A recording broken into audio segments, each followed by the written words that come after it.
This is the Kansas Soybean Update. It's brought to you by the Kansas Soybean Commission.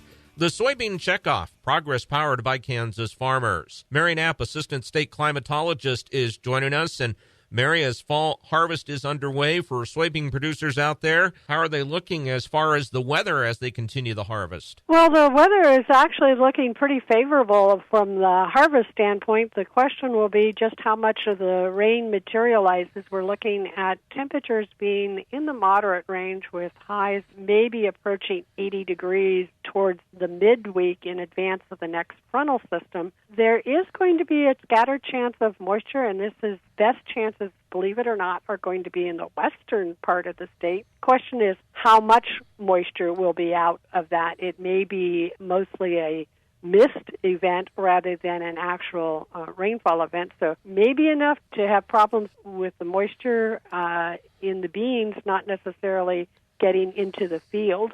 After that, the 6 to 10 and 8 to 14 day outlooks, which carry us through the 18th of October, are both tilted towards dry for the moisture side, with the greatest chance for below normal moisture, not surprisingly, in the eastern part of the state. We're getting out of our rainy season, and so in the west, it doesn't take much to get to normal on the freeze-up.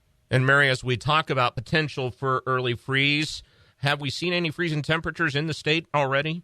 We have seen some reports. The coldest reading so far has been up in Brown County, where Horton saw 29 degrees this weekend on the 4th. We also saw some temperatures more widespread out in northwest Kansas, where the lows were down to 33.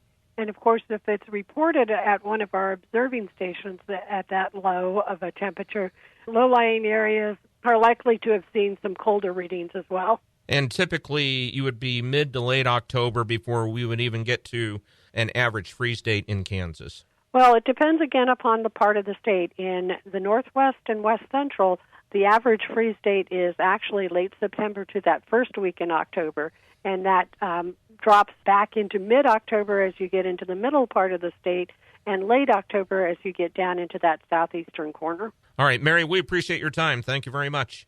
Thanks, Greg. Mary Knapp, Assistant State Climatologist for Kansas, joins us on the Kansas Soybean Update. It's brought to you by the Kansas Soybean Commission.